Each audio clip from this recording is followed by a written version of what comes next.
everybody. You're listening to the If It Was a Book podcast, the show that takes real life stories and rewrites them into what would happen if it was a book. For people who love reading, writing, pop culture, and general ADHD chaos. Today I am joined by Akwaeke Emezi. They are a writer, artist, and musician whose EP came out last year. Akwaeke, welcome. Hello. Thank you. Thank you for having me.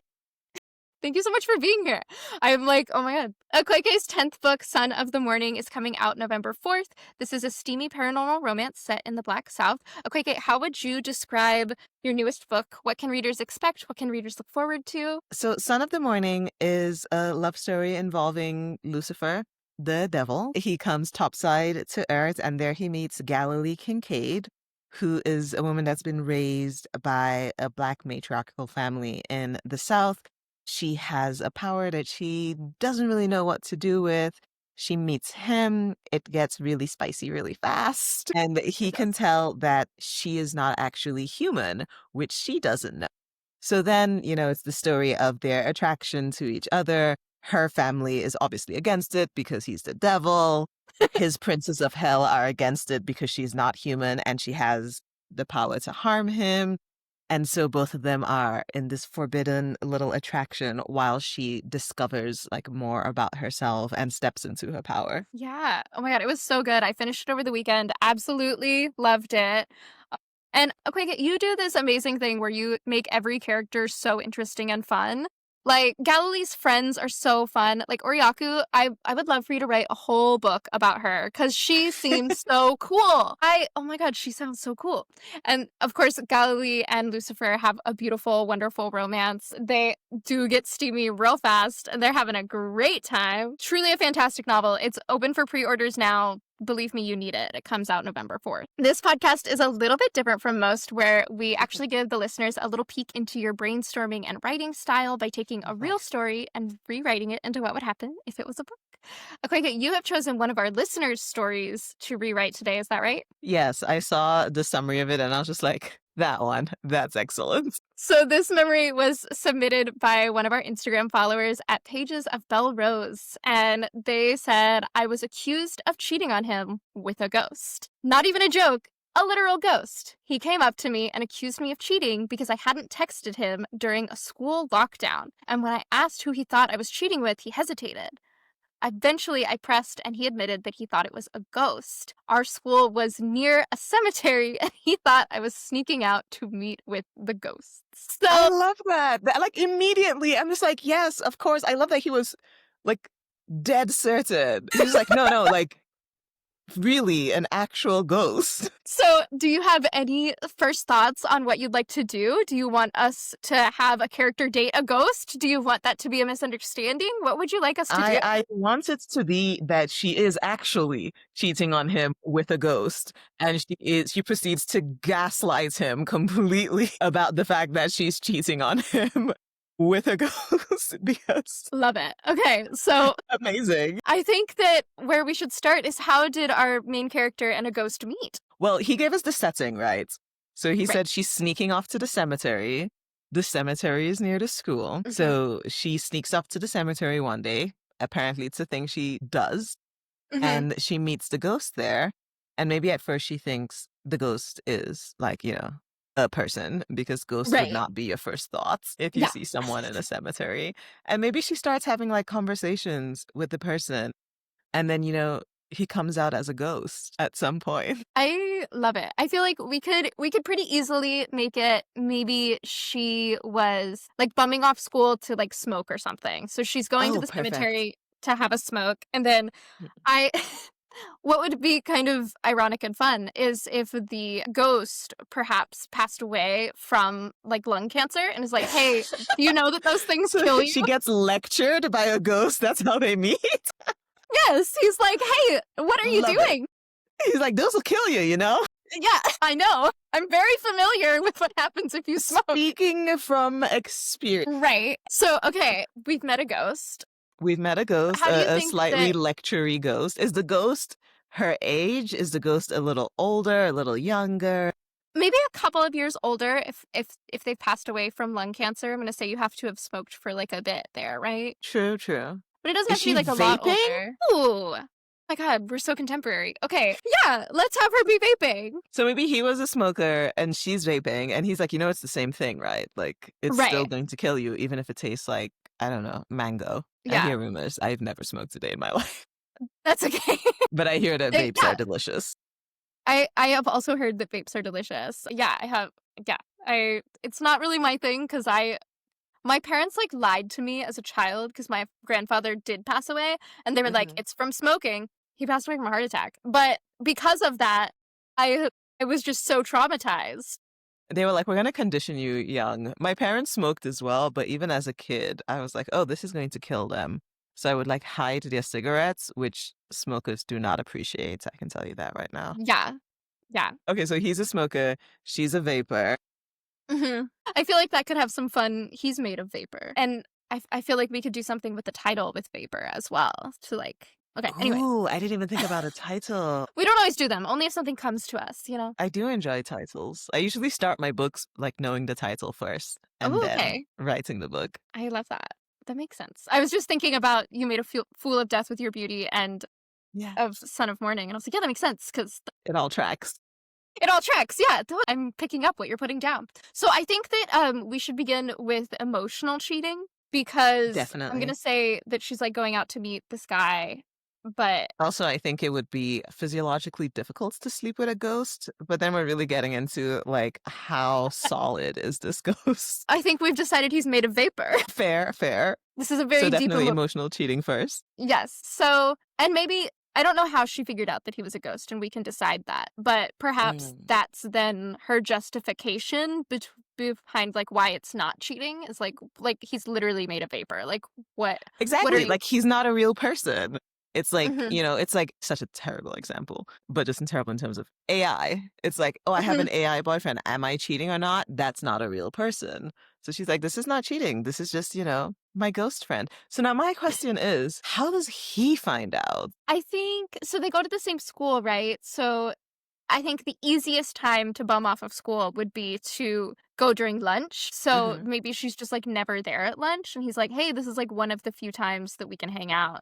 Like, where are Oh, you? How old are poor these guy. people?" That's a great question. I'm like, is this school? Well, is this like high school? Is this college? I believe that the story that we are basing this off of, the user is in high school, Okay. but I think we can change that. Like, this is just a jumping off point. We can put it whenever we want. Let's put them in college. Okay. Yeah. So they're in college. And so maybe just like the off periods and lunch and all the times that you would like hang out with your significant other, Exactly. she's she's off in the cemetery. Maybe she's So skipping now classes to go to the she's skipping cemetery. classes. Sorry, my brain was like, okay, so if the ghost is made of vapor, they're emotional cheating. At some point, what would be like a ghost conversation version of phone sex? Oh, I think it's just verbal. I think It's just he talks you verbal. So through the it. ghost is talking her through it in a graveyard. Yeah. She's kinky. I'm into this. I'm just like, okay. Incredible. So it starts with emotional cheating. Ooh, does she have problems with the boyfriend that are driving her into the vaporous arms of the ghost? So I'm gonna say that with the boyfriend, it's a very physical relationship, and maybe she's not Mm. getting the emotional connection that she needs. Now, if only they would just end up poly and she would get her needs met by the ghost and the Problem solved. boyfriend.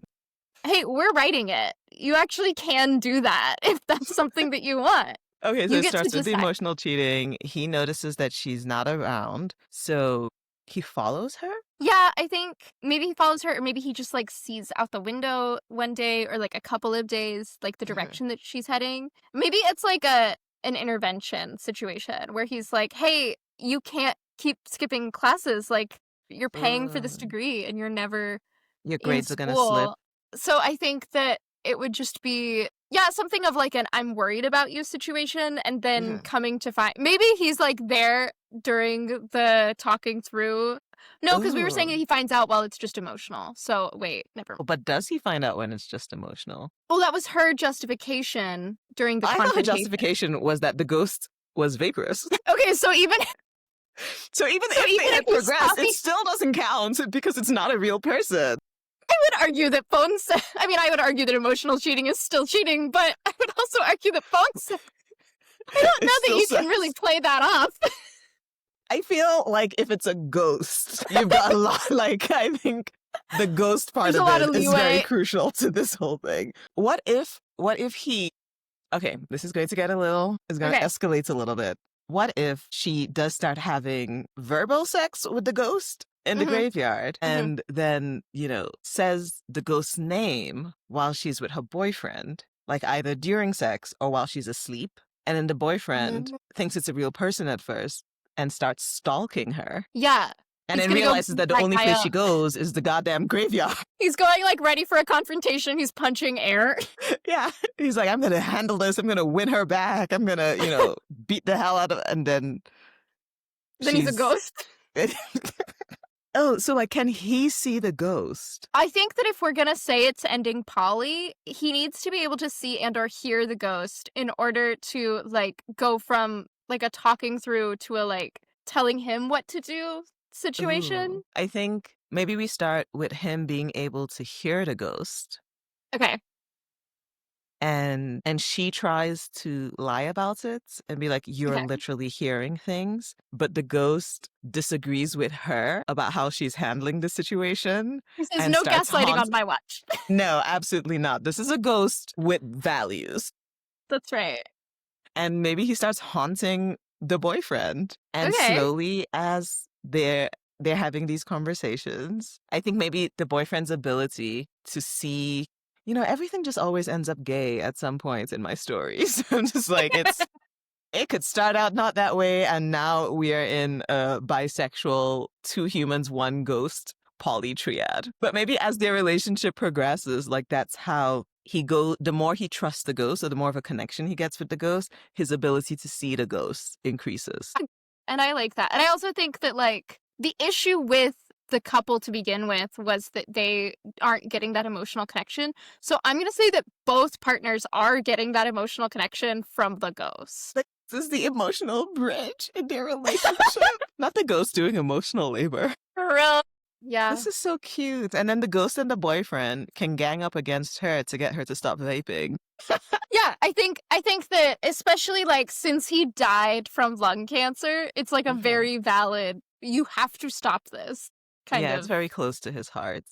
He can be Yeah. like, this is triggering for me, watching Yeah. you waste your lungs away. I think that that should be an earlier conversation that sort of gets Yes. them to talking of that, like, well, now that I can't do my vice because it's harmful to this other person, I need something to entertain me while I'm not in school. And so that would be like when they start talking and when they start having this emotional connection. He's like her sponsor in getting clean of babes.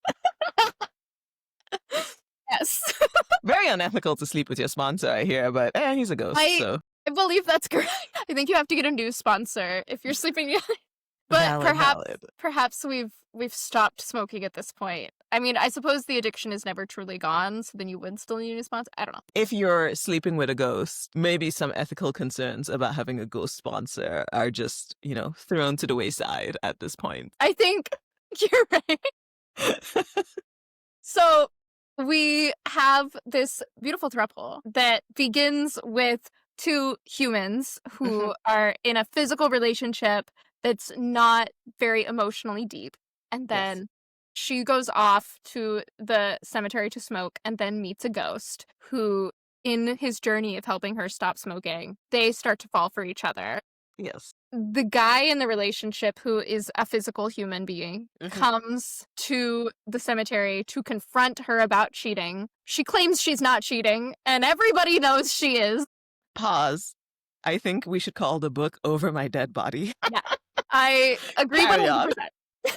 I agree 100%. This is fantastic. So she denies vehemently that this is cheating, and the ghost is like, I didn't know you were dating someone. This is actually, like, unethical. He hears that, and he's like, what's happening? What was that? And she's like, you're hearing things. And the ghost is like, no, wrong. I am here. Stop gaslighting people. And I don't know how long this ghost has been dead that he knows the word gaslighting, but he hears things. He lives near a college. People smoke in the graveyard all the time. so true. Okay. Well, and maybe that's also something of, like, perhaps there's, like, trash and cigarette butts and vape carcasses just like dirtying up the cemetery. And so that's also part of why he's, like, upset about it. But Oh, anyway, good point. He's like, "You guys are ruining the aesthetics of my grave right now." yeah, this is my house and you're ruining the vibe. So stop littering. Moral of the story, stop littering. Anyways, so then the ghost, none of these people have names. The ghost begins to haunt the boyfriend Yes. to convince him that he is real. And the boyfriend and the ghost are having these like deep, wonderful conversations. So They start cute. to fall for each other as well.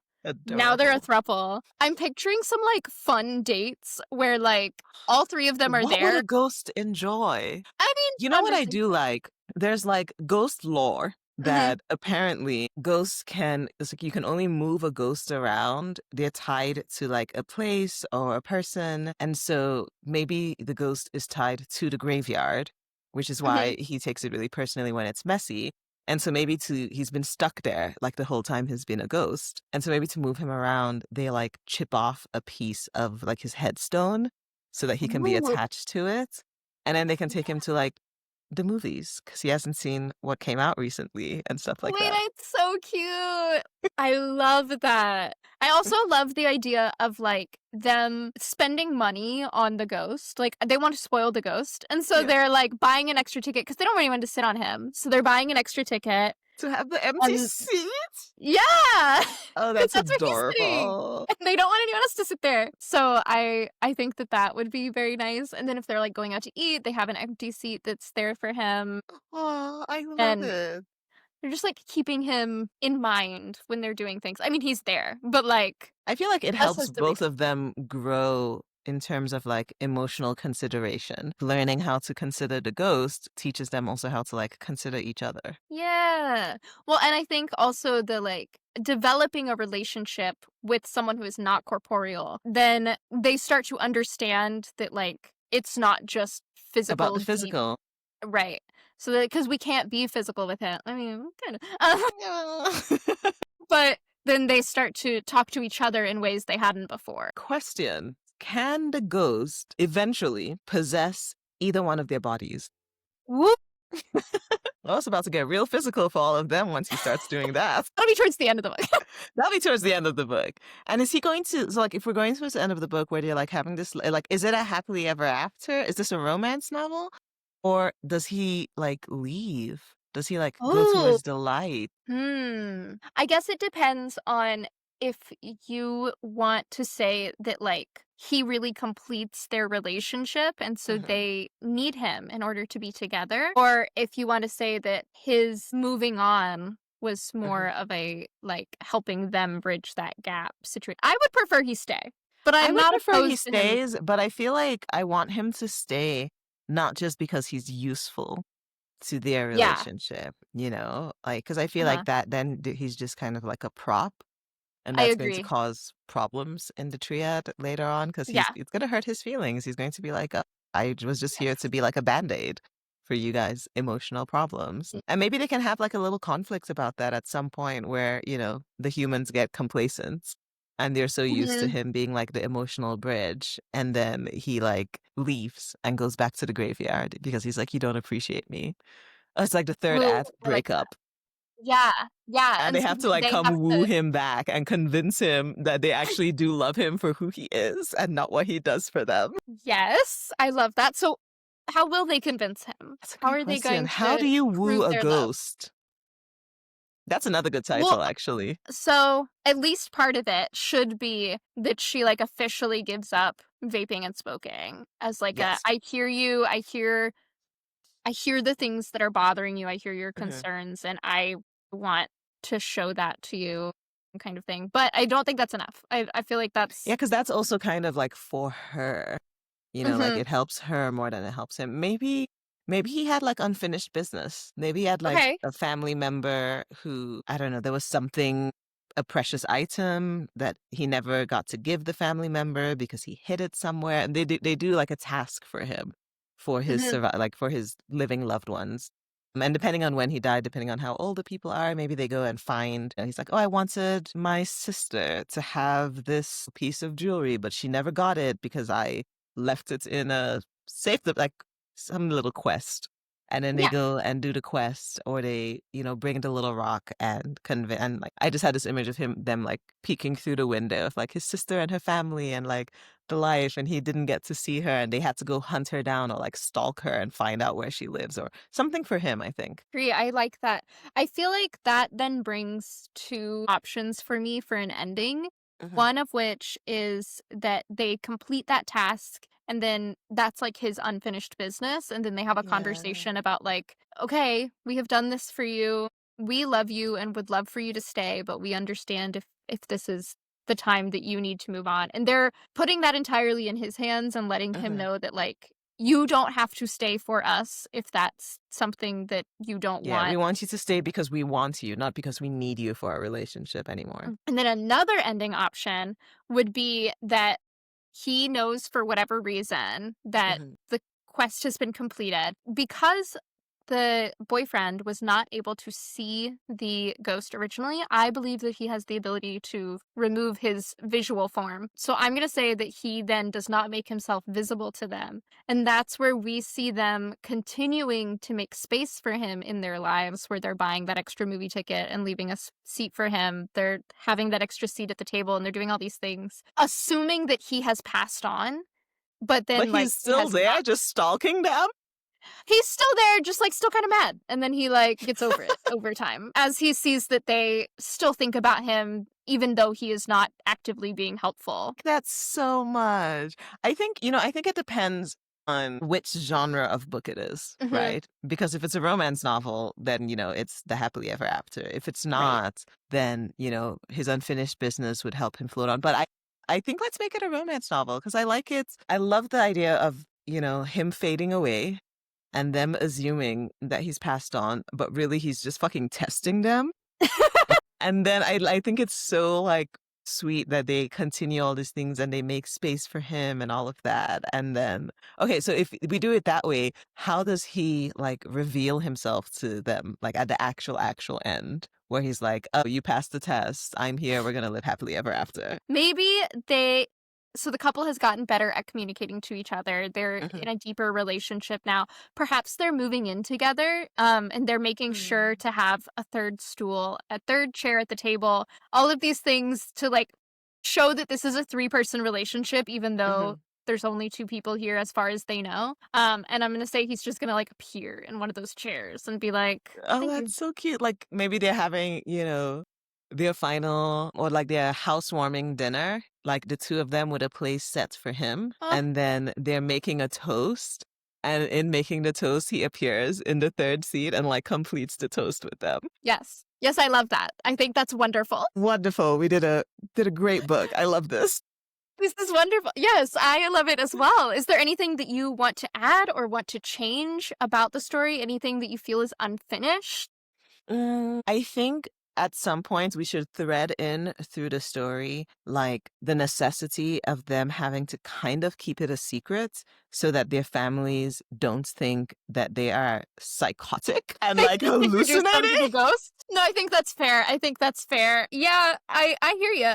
I feel like add like a little like a dash of, like this is what would actually happen in like the real world is that if they were just open about it, their loved ones would be like, no, this person is harboring a delusion that they're Mhm. in love with a ghost. But because it's two of them, they can kind of like, protect from each other or they can lie and tell their Yeah, families, oh, we had a close friend and, he passed away and we just like to do these things in memory of him. yeah. Ouch. I know it's actually a really good book. Like I would read that. Yeah, Although I fantastic. feel like I maybe we mean, should change the title. okay, so it's no longer Over My Dead Body. What should the title be instead? There was a phrase that we said earlier, and I was like, oh, that would make a good title. Unfortunately, now I have forgotten it because neurodivergent brain, and I got Yeah. excited about some other thing. I don't know. What do you think? Some kind of, like I was thinking about the final scene of, them having like that extra place setting for him, the extra chair. So maybe like the third something, the third chair, the The third third chair or like a setting. table for three or whatever. Table for three is adorable. That makes it sound much cuter, I think. It really does. They say table for three, and I can already imagine like those cartoon romance novels. And then one of them's like kind of translucent. Oh my god, that would be hilarious. Although I don't think I what kind of cover would it be? Let's say we go with a table for 3. I I guess think that's what if you would say when if you were walking into a restaurant. That's what they would say right. to say, "Oh, table." Lovely. Maybe like a dinner table with 3 chairs, but like in a cemetery? Oh, I like that. A That's little cute. A spooky? little spooky. Yeah. Or maybe like I was also thinking a dinner table, but more of like a close up and you see each of their hands, but I like the translucent hand. So Yeah, you see their hands on the table, but one of the hands is translucent. I think that's great. Yeah, like they're eating or whatever, like there's hands Hmm. interacting with the silverware. I like that. I think that's good. This is a great book. I really want it to exist, Feel free to unfortunately. write it. I cannot. I truly cannot finish a project to save my life. These are only an hour. I think this is a lovely little story. So you write YA and adult novels. What would you say is the biggest difference you have when approaching YA versus approaching adult novels? I think in YA, I try not to be as twisted Okay. as I would be in adult novels. They do still end up a little dark, regardless of what I do.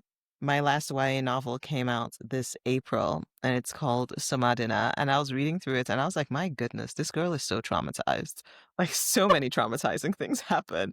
But I think that's the reality, right? For a lot of young people, it's like you might be young; it doesn't absolve you from surviving trauma. So I think it's still useful to the reader. I think I tend to keep the YA in just a different style. You know, some people have said that my YA is like too simple, but that's usually because they're comparing it to like my experimental adult fiction. And I'm just like, Okay. it's a different genre. You know, like I don't think it's fair to compare books across genres because they have different styles, you know, for each of them. My experimental adult fiction that's literary is not going to read anything like commercial romance. Those are completely different styles. Yeah. Yeah, I totally agree. And then you have 2, now 3 novels up for adaptations. You Made a Fool of Death with Your Beauty, which is a contemporary novel where a girl falls for her ex's dad, which on top of being a funny, messy romance, was also heartbreaking, and it explored grief in a way that literally made me sob. I was listening to the audiobook and just like tears running down Oh my face. no. No, it's okay. It was wonderful. I had a great time. And then Freshwater, which follows a Nigerian student in her final year of college who finds out that she has 3 spirits living in her subconscious, and they eventually take control of her, threatening to ruin her life and sanity. And also, Son of the Morning, which Son of is the your newest book morning. coming out November 4th, has already been optioned. Yes. Son of the Morning is in development. I think that is as much as I can say Okay, about it. so I was originally writing on that project, but then I decided not to, mostly because I think that TB writing is a very different art. Like it's definitely feasible. I just have so many books to get through that I wanted to take some things off my plate and have a bit of a quieter life, you know, not juggling as many careers and be like, okay, what does it look like if I just kind of focus on the books and let someone who is more passionate about TV writing than I am. Like I'm really passionate about books. I'm kind of neutral on TV writing. But yes, that one is in development. You Made a Fool of Debt with Your Beauty has been in development for a few years now. It's trucking along, as everyone has probably figured out from the multitude of books that are just in development, that it's a slow process. But that what's been really nice because I was not writing on that. And it's really lovely to see how other writers interpret the content. So the writers for that project are a queer Nigerian writer, Mfoniso Udofia, who's a amazing, amazing playwright, and Terrell McRaney, who wrote Moonlight. And they are working on that project with Amazon Studios and Outlier Productions. It's going well. Freshwater was the first project I had that went into development. I wrote the pilot for that with another writer. We worked together on it, and we didn't get a green light, which honestly didn't surprise me. I think a lot of my work when it comes to the adaptations is, I would say, that the American market is not ready for it yet. okay. Like Freshwater is obviously a West African protagonist, but if you look around at like all the film and TV, there's no contemporary West African Mhm. characters on the US side. When you see characters like that, it's usually in the UK. You have a character like that in Sex Education, a secondary character who's Nigerian, and you have that in, was it Supercell? I think that's the name of the series that's based on like sickle cell, and there's like a Nigerian like side character there. So you see it a bit more in like, UK TV, but really not on the US side. And I think when you look at the sequence of how like certain groups of immigrants get like how the representation like trickles into Hollywood, it usually starts with like a sitcom, like Fresh Off the Boat walked so that Everything Everywhere All at Once could run however many Right. years later. And like there is a Nigerian sitcom called Bob Hart's Abishola. And I think that's it. It certainly hasn't got to the place of making something as esoteric and as weird as Freshwater.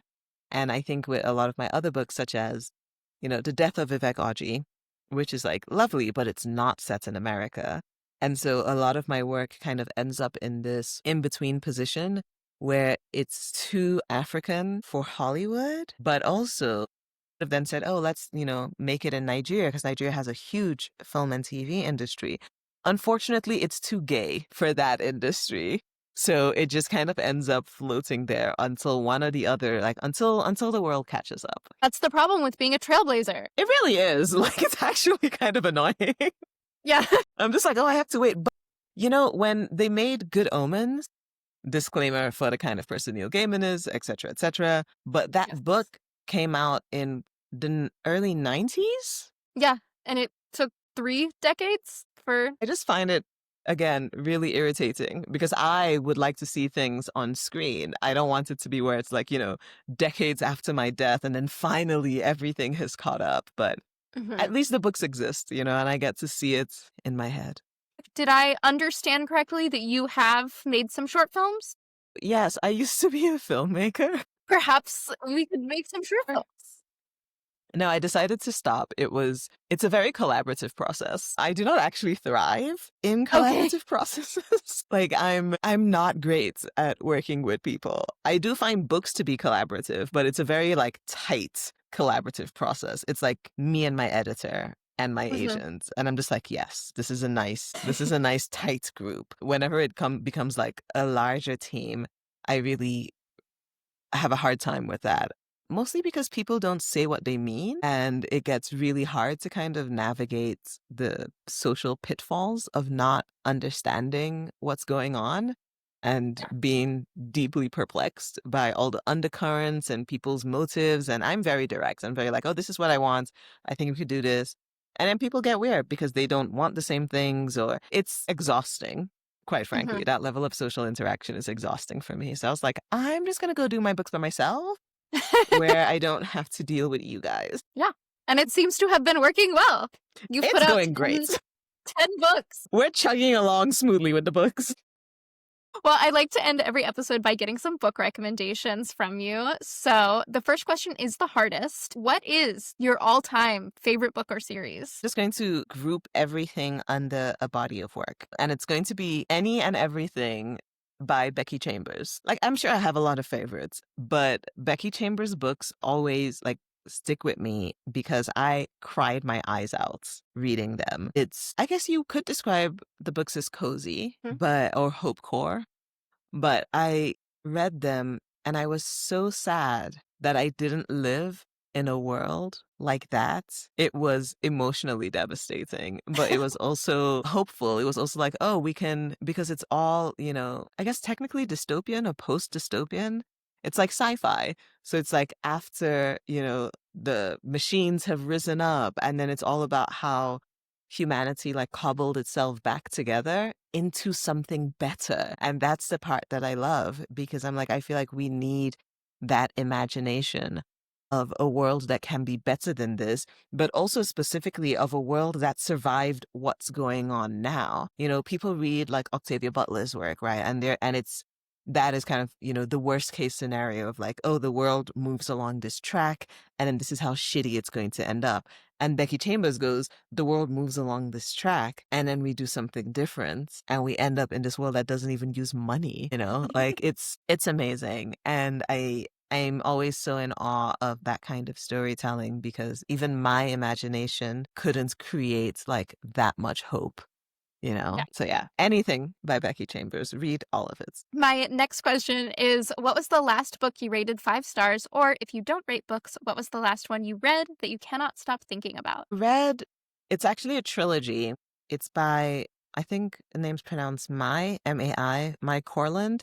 It's called The Broken Blades trilogy. And I loved it because it's such fantastic world building. I don't even know how to describe it. Hold on. Let me look it up so I can figure out how to describe it. But I love intricate world building because honestly, my final form is a fantasy author. I was a fantasy writer before anything else. I fully intended to be a fantasy writer. Every other genre that I have worked in has been a side quest that I fell into mostly accidentally. And I'm like working my way up to what is like, so far it's like a 6-book series. I have them all mapped out. I have the titles. It's a whole thing. I keep getting looped into other book deals where it's like, we sold Son of the Morning, but we sold this in a 2-book romance deal. So now I have to write a second romance novel to complete Mhm. that contract. And I have that romance novel as well, but it keeps piling up. Okay, let's see. Mike Harland, The Broken Blade series. Oh, wow. I'm just looking at they've got like the screenshot of like a Reddit thing, and the first thing says, this book sucked horrendously. I'm like, wow, you Oh, did not like it. Yikes. I liked it. But from what I remember, because I am one of those people where I'm like, I love a book. I read it. Ask me what the plot was a day after, and I could not tell you a single thing. I'm just like, smart. I have no idea. I moved on to the next book. I just remember really liking it. Yes. The 5 most dangerous liars in the land have been mysteriously summoned to work together for a single objective to kill the God King. He has it coming, and each of the 5 blades will come for him. They can agree on murder. They can agree on treachery. But for these 5 killers, it's not enough to forge an alliance. To survive, they'll have to find a way to trust each other, but only one can take the crown. And Cool. it's great because I think I love books that have multiple main characters. I usually write books that have multiple main characters, and I think this one was done so well. Um, it switches between each of the main characters, and they're all betraying each other, and it's intricate. I love a good intricate like world building, and it spans 3 books, and they're trying to pose a king, and it's got all the politics. It took me a little while to get into because of the writing style, but then I was like, oh wait, no, I actually like what you're doing. Yes, where like everyone is interesting. I'm like, oh, everyone you write, all these people are interesting. I kind of want to see where they're going with it. I'm not sure Yeah. if it's YA. I think the style reads a little YA to me. Like it's got that kind of simplicity to it, but it's clean. And yeah, I think that was fun. A lot of the times the books that are like my favorite are because they like press a button in my own work. So I read Mhm. all that intricate world building and I was just like, oh, yeah, yeah, I want to like map out something, this intricate as well.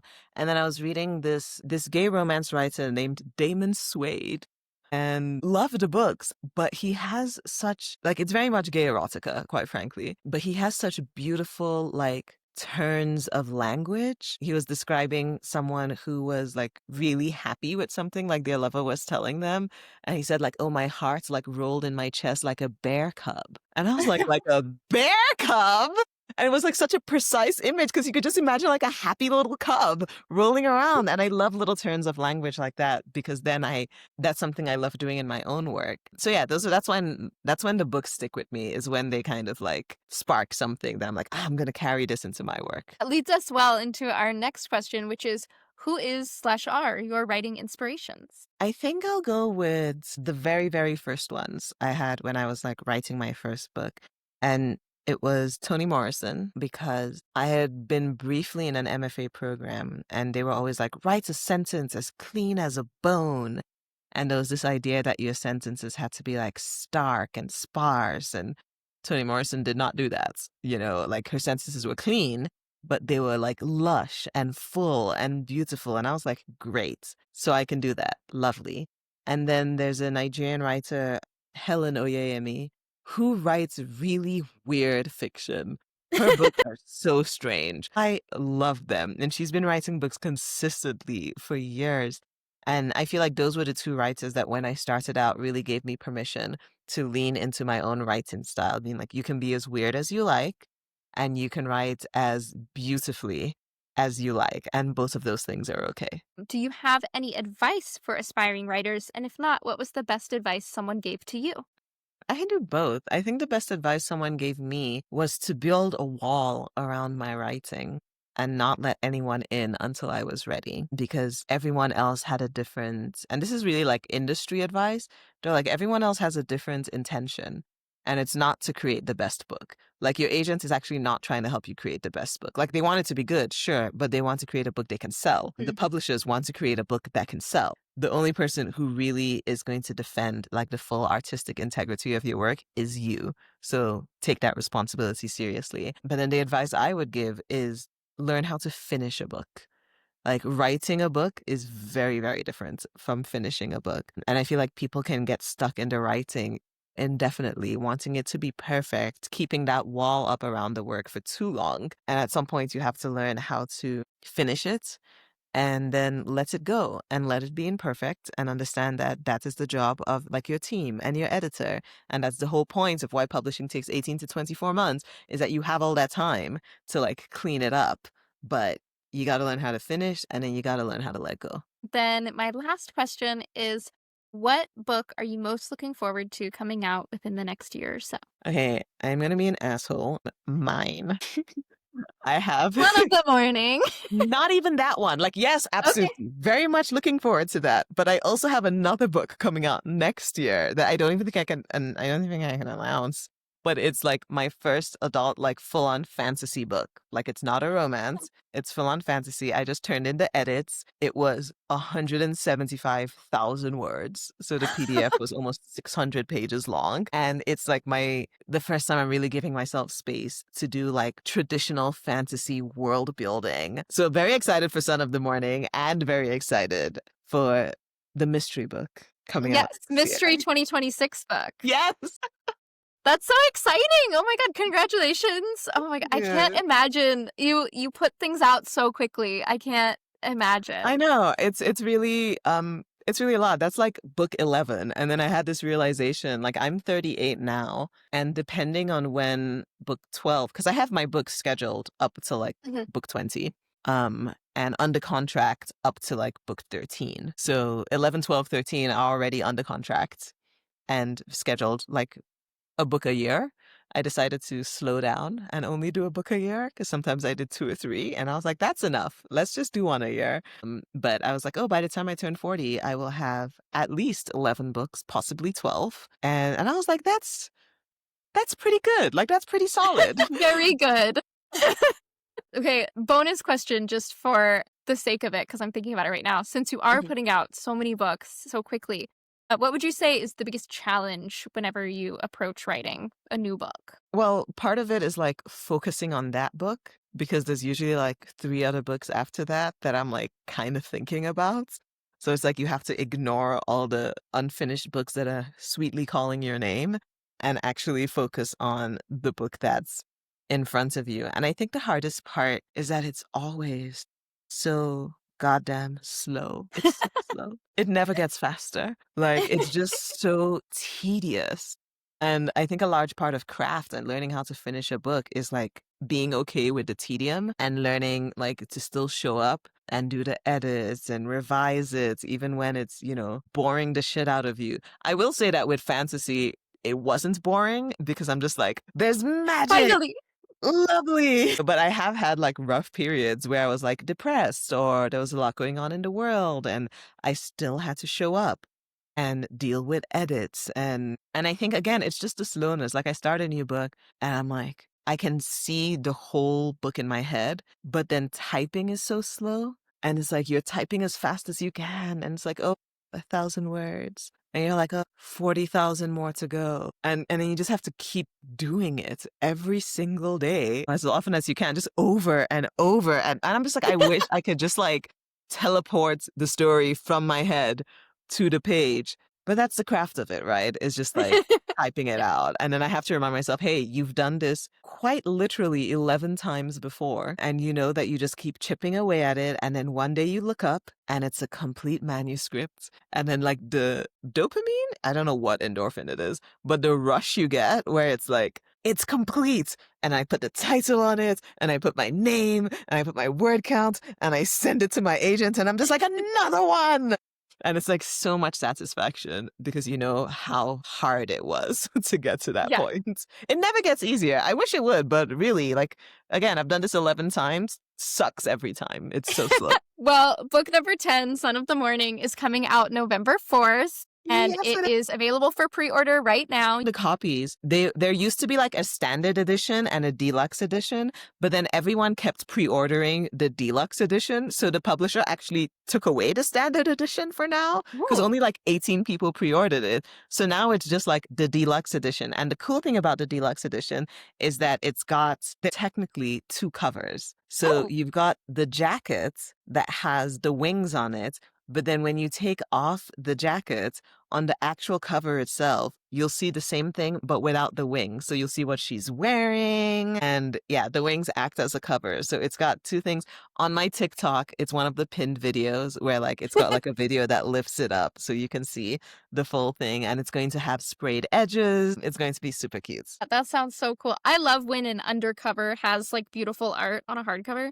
Incredible. We love to see It's it. so sneaky. So pre-orders are open. The book comes out November 4th. That was If It Was a Book. If you liked what you heard, feel free to drop us a rating or a review telling us what you liked or what you want to see in future episodes. If you would like to submit a story for the chance to have it rewritten by one of our guests, like today, you can do so by emailing your memory to ifitwasabook@gmail.com, or you can DM me on Instagram. You can follow the podcast on Instagram and TikTok at If It Was a Book. You can follow me, the host, on Instagram, TikTok, and YouTube at Wicked Reads. And then, Akwaeke, where can we follow you? I am on Instagram and TikTok as Young Dead Thing. Young as in YUNG, and then Dead Thing as in a dead thing. Yeah, we have new episodes out every Monday. As always, video episodes are available on YouTube, and audio is available on Spotify, Apple Podcasts, and wherever you listen to podcasts. Thanks for listening. Bye.